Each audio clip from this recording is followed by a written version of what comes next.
Ray and I are going to kind of kick off this and share this series of slides to talk a little bit about generation of waste here in the state of Florida. And more importantly, the focus on recycling and what is really the goal for the state of Florida. I asked Big D I nicknamed Ray Big D, for those of you that don't know him. I asked Ray to kind of help me with this presentation, mainly because he's really the historian for the state of Florida with regard to recycling. He's the oldest. Boom. Bam. Ray used to work for DEP for a number of years and came out of the solid waste division and has a history of recycling. And unfortunately, for those of you that may remember the recycling grants that the state dealt out over a period of years, Ray was in charge of all of that money in terms of lending money out to the counties. So he's got a wealth of experience with regard to that. And I used to be real popular throughout the state of Florida. Ray ended up going to, I think it was an RFT meeting, and he showed up with Monopoly money in his pocket to start the meeting off, just to kind of highlight where the state was headed. Those were the good old days where the state had a tremendous amount of money and resources to delve out for education related to recycling. And unfortunately, those days have gone. We used to have a pot of about $90 million that went out for recycling education grants. And unfortunately, we're left with the dollar surcharge that goes into the Solid Waste Management Trust Fund right now. From tires. From tires. It generates roughly about $20 million. And only a small portion of that goes out towards, it's really the small counties, about $3 million that goes out towards education grants and also grants to assist small counties with management of their facilities. Well, let's talk a little bit about the key concepts of this presentation. The recycling goal, who, what counts, data on commercial recycling and waste generation, recycling recognition, it's a program that the department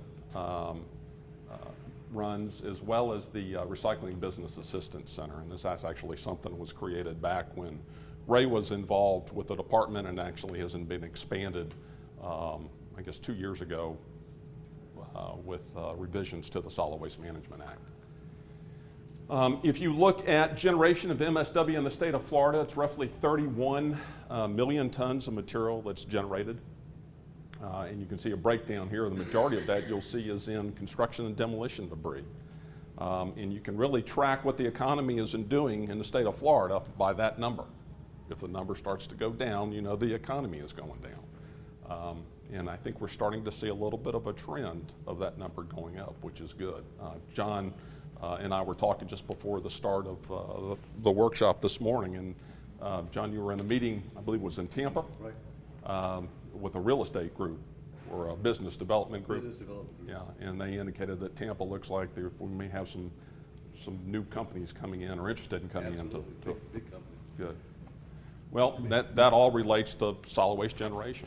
The more companies I have, the more material we're going to generate. Before you leave the slide, a lot of you may not be able to see it clearly because of the lighting, and of course you'll get this, as Gene told you, all the presentation slides will be emailed to you, but the important thing to take a look at here are the chunks of the waste stream in Florida per this breakdown, compositional breakdown. C and D, of course, is king. It's 28 to 30% of all the waste that is generated in Florida. This is on a tonnage basis.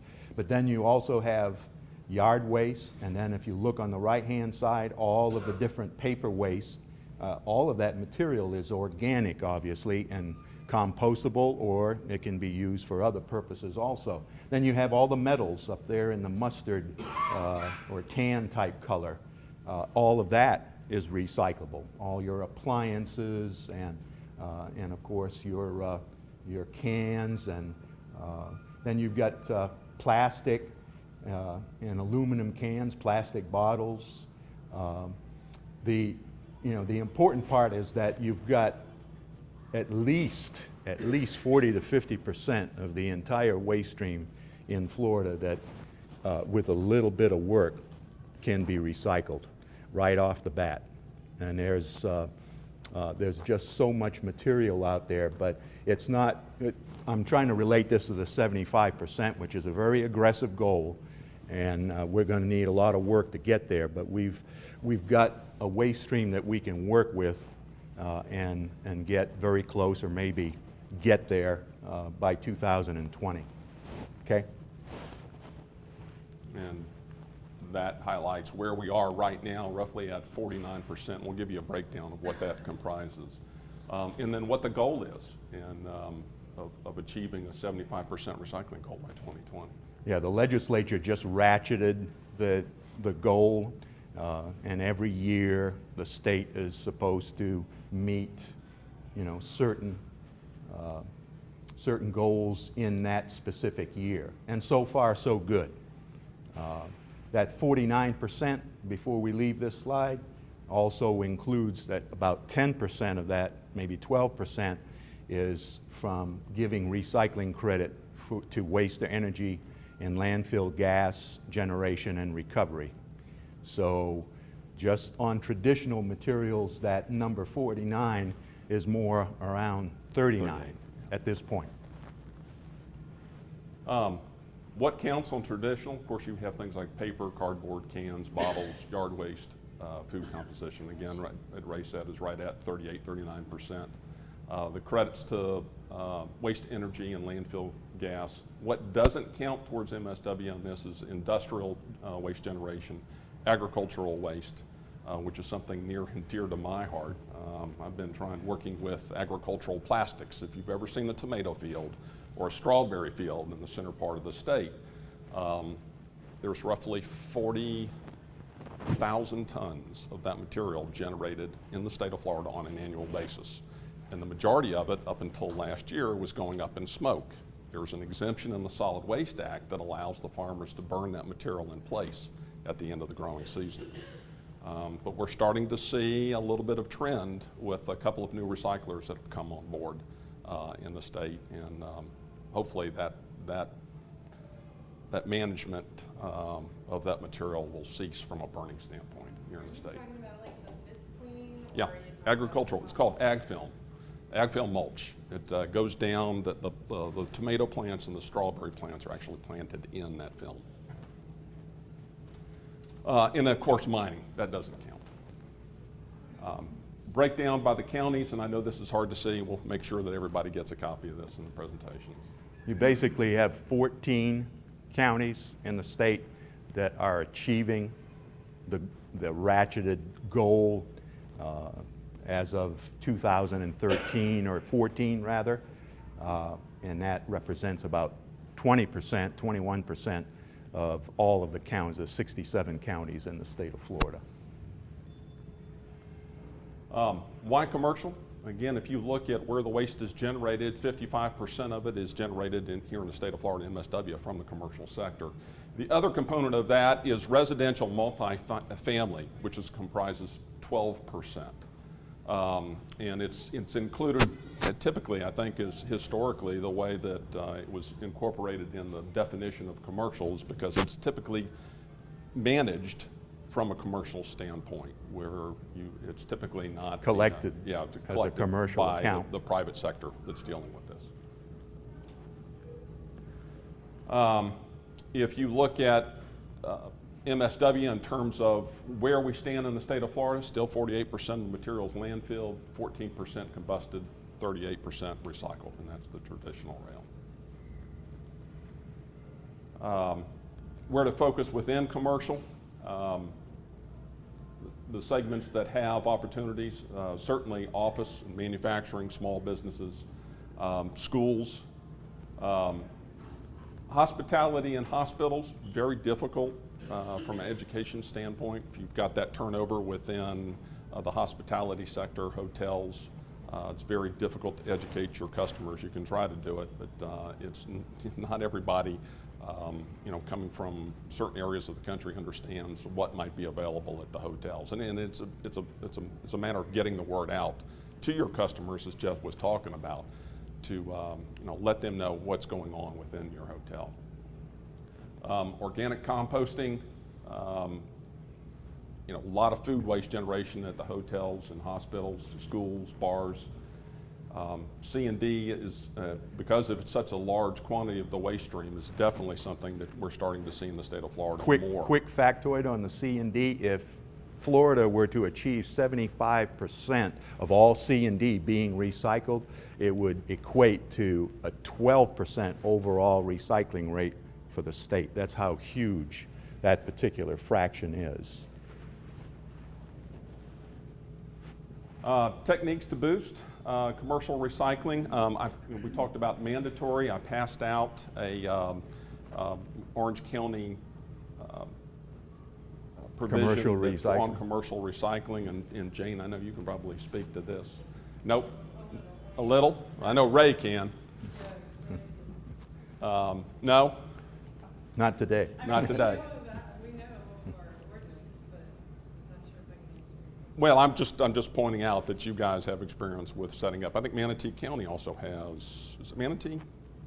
You guys have a commercial recycling program? Alachua probably does. Alachua? Patrick's going to talk about that later. Okay, all right. Voluntary programs, you can talk about money and incentives, product stewardship, things like take-back programs, whether it be for e-waste or pharmaceuticals. I think we'll see more and more of that type of product stewardship come to play, especially with things like pharmaceuticals down the road. We do a pharmaceutical collection event in Tallahassee a couple of times a year, and we did it last year in Bay County. And it's just eye-opening to see how the volume of pharmaceuticals that people have in their homes that they no longer need, no longer take, and need to dispose of. And you know, we're trying from an educational standpoint, working with the department to try to teach people not to flush that material, which is how we've typically been told to manage it in the past. We don't want you flushing it down the toilet.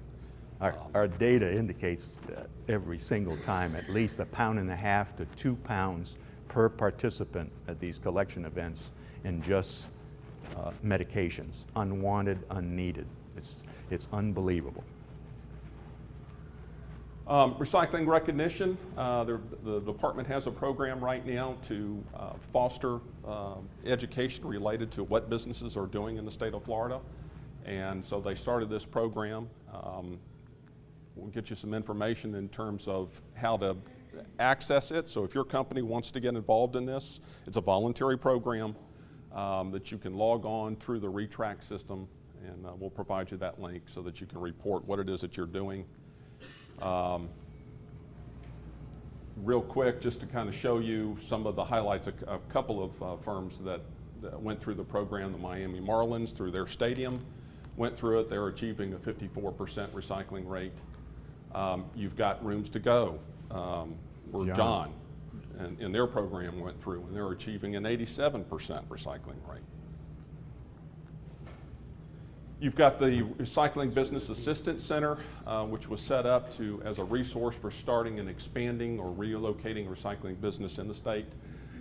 They've got business plans, assistant with business plan development, outreach, and then it's also kind of tied in, which you're going to hear later, about financing. What is available from the state of Florida in incentives, grants, in financing for recycling businesses? The RBAC is really a clearinghouse. Jack Price, who's, I don't know if his name or number comes up on any of these slides, but we can get that to you, is the main person to contact at DEP headquarters. And if he doesn't have an answer for you or can't help you directly, he can send you to where you need to go as a business or interested individual on recycling. There's the RBAC website. Again, some of the sections related to it on financing. It's a pretty good comprehensive list of what's available here in the state. So I would encourage you to definitely visit it. How do we get to 75%? Encourage the commercial sector to boost. Since the majority of our waste generation in the state of Florida is on the commercial side, probably ought to start there. You can talk about mandates. Does that work? Does it not? I remember if Bill Hinckley was here, he would always say, you got to put the man back in mandate. He liked mandates. It's a matter of, does it work? Is it appropriate for the community? Is it appropriate in this politically conscious state that we're in here in the state of Florida. Increase recycling capacity, whether that be through the RBAC, provide more assistance to industry to encourage more recycling in the state. And that kind of concludes the initial presentation. Any quick questions about recycling in general in the state of Florida right now? How do you compare to national?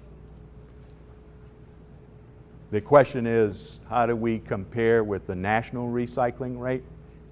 I believe it's like comparing apples to oranges a little bit, because I don't think the national recycling rate quoted, which I believe is at 35, 33%. That's just for traditional materials. It doesn't include any burning or landfill gas recovery credits. So we're still higher just on the traditional side at 38, 39% than the national average. What about other states? The question is, what about other states? I would imagine that we're right up there with the, maybe a little behind the Massachusetts of the world, California, Oregon, Washington, maybe Minnesota. They've just put quite a bit of effort and money into their programs that isn't present right now here in Florida, and that may account for some of the difference. But Florida is doing very well on a national scale, is the quick answer, at 39 to 49%. Any other questions? What about the prison systems? Pardon? The prison systems? Business? No, prison. Oh, the prison system. We did a workshop, I think, SWIX did a long time ago on the prison systems here in Florida. And there's a lot of potential, but there's not that much going on that we know of at this particular point. But that, that's one of the slides that Gene showed, is that, there are few institutional type generators that we could really get a big hit and raise that recycling rate if they got more involved. So we need to find out what the keys are. Any other questions before we introduce Kim and Publix to go over the recycling partnership, the business recycling partnership program? No? Okay. Are you ready?